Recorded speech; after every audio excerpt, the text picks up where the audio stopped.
السلام علیکم ورحمۃ اللہ وبرکاتہ۔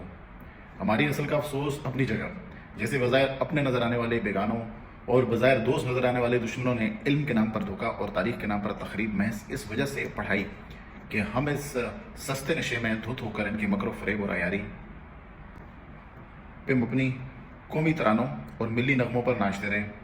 اور ہلکی آنچ پہ رکھی قومی مفاد کی دیگ میں پک کر کوئی سوال نہ کر سکیں، اور وہ جس کو چاہیں حقائق کو توڑ بروڑ کر دشمن بتا دیں اور جس کو چاہیں اپنا دوست بتا دیں، اور جب چاہیں اس دشمن سے مل کے ہمیں سجدے میں اڑا دیں اور پھر اسی کو بہانہ بنا کر ایک نئی آگ لگا دیں اور اسی آگ پر پکا پکا کر اپنا ذاتی مفاد اٹھا لیں، اور ہم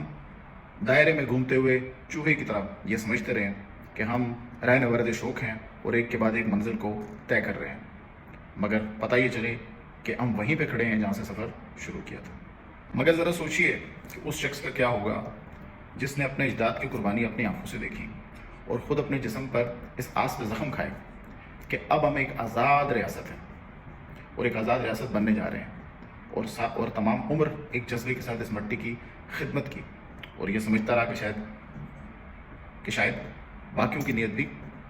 ٹھیک ہی ہے، اور رستے میں آنے والی چھوٹی موٹی غلطیوں کو تائیوں کو معاف کرتا رہا، سمجھتا رہا کہ ہم شاید اپنے ماضی سے سبق سیکھ کر کسی بہتر مستقبل کی طرف جا رہے ہیں، اور اس آس پہ نصیحت کرتا رہا کہ اس کی بات کو سنا جائے گا، لوگ اس کی عزت کرتے ہیں اور شاید اسے کوئی تمغہ بصارت ملے گا، مگر آخرکار اسے تمغہ ضلالت دیا گیا۔ نہ ہم نے اس کی عمر کا لحاظ کیا، نہ ہم نے اس کی خدمت کا لحاظ کیا، نہ اس کے تجربے کا لحاظ کیا، اس کی حب الوطنی کو غداری، اس کے تجربے کو تماشا، اس کے مخلصانہ مشوروں کو شرمگیزی کی، اور پرچہ کروا دیا، تھانے بلایا،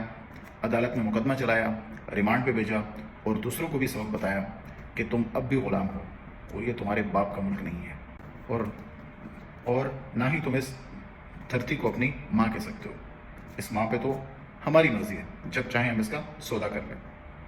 نااہل سلطنت عثمانیہ کو 100 سال زیادہ ملے اپنی عمر سے، ایک اضافی موقع دیا قدرت نے سمجھنے کا، مگر خود ترقی کرنے کے بجائے ان کی ترقی کا سارا سہارا مغرب سے آتا تھا، وہی مغرب جس کو اپنی کتابوں میں اپنا دشمن کہتے تھے، اور آج بھی ہم یہی کر رہے ہیں۔ اسلام کے نام پر بننے والی خلافت کو ترکستان بنانے کی کوشش کی، اس کے چکر میں اپنی خلافت کے اندر موجود لوگوں کو بنیادی حقوق، عدل و انصاف نہیں دیا، نتیجتاً بغاوتیں اٹھی اور باہر کے لوگوں کو اندر کے لوگوں سے ملنے کا موقع ملا۔ آج بھی بالکل یہی ہو رہا ہے، کیونکہ ہم نے نہ سیکھنے کی قسم کھائی بھی ہے، ہم بھی وہی کام کرتے رہے، تاریخ سے کچھ نہیں سیکھا، تو نتیجتاً وہی چیز دوبارہ رپیٹ ہوئی مکتی بہانی کی شکل میں، بنگلہ دیش کی شکل میں، مگر ہم نے پھر یہ قسم اٹھا لی کہ ہم نے تاریخ سے نہیں سیکھنا، کیونکہ وہ کہتے ہیں نا کہ چور چوری سے جائے مگر ہیرا پھیری سے نہ جائے۔ اب ہم دنیا میں ایک تماشا بن چکے ہیں، دنیا میں ایک نااہل قوم کے نام سے جانے جاتے ہیں، اور ہم نے اس اعزاز کو مسلسل سینے سے لگا کے رکھا ہوا، اور ہر گزرتے دن کے ساتھ بربادی کے قلعے فتح کیے جا رہے ہیں۔ عقل مند ملک چھوڑ رہے ہیں، جاہل پروان چڑھ رہے ہیں، عوام خاموش ہیں اور حکمران بدہوش ہیں۔ لگتا ہے تاریخ اپنے آپ کو پھر دہرا رہی ہے، خدا نخواستہ۔ بالکل اسی طرح جب 1857 میں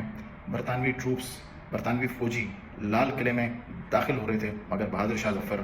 رنگ و مستی کی محفل سجا کر شعر و شاعری کی داد وصول کر رہا تھا۔ اس قوم کا کیا کیجیے جس قوم کا فائنانس منسٹر محض 700 ملین جو کہ شاید ہمارے اوس پڑوس میں کسی 3rd ڈگری بزنس مین کے پاس بھی موجود ہوں، اس کے ملنے کے اوپر خوشی مناتا ہے، ٹویٹ کرتا ہے اور کہتا ہے کہ یہ دیکھیے ہمیں 700 ملین کی بھیک مل گئی ہے، اسے اس قدر شرم نہیں آتی کہ میری اس بات سے ملک و ملت کی عزت تار تار ہوئی ہے۔ مگر یہ شخص محض ایک نہیں ہے، یہ اس پورے نظام کا علم بردار ہے جو جعلی کلیم سے بنا تھا اور بھیک کے اوپر زندہ رہا ہے،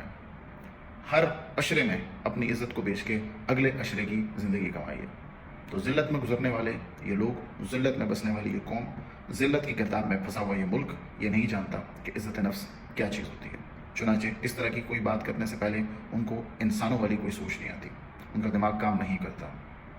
وہ اسی کو عزت سمجھتے ہیں، اسی کو اچیومنٹ سمجھتے ہیں، اسی کو کامیابی سمجھتے ہیں، ان کے اندر شرم اور غیرت نام کی کوئی چیز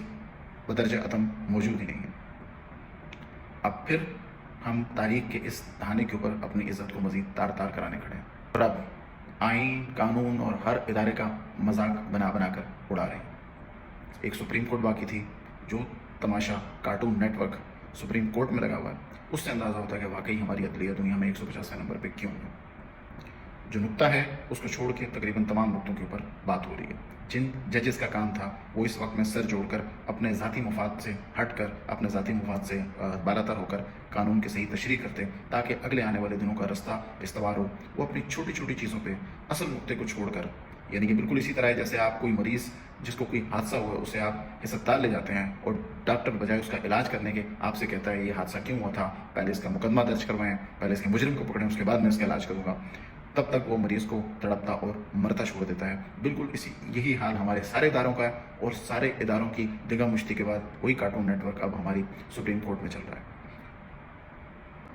یہ ہمارے لیے بحیثیت ملک، بحیثیت قوم، بحیثیت انسان، بحیثیت پاکستانی ایک شرم کا مقام ہے۔ اللہ پاک پاکستان کی حفاظت کرے، آمین۔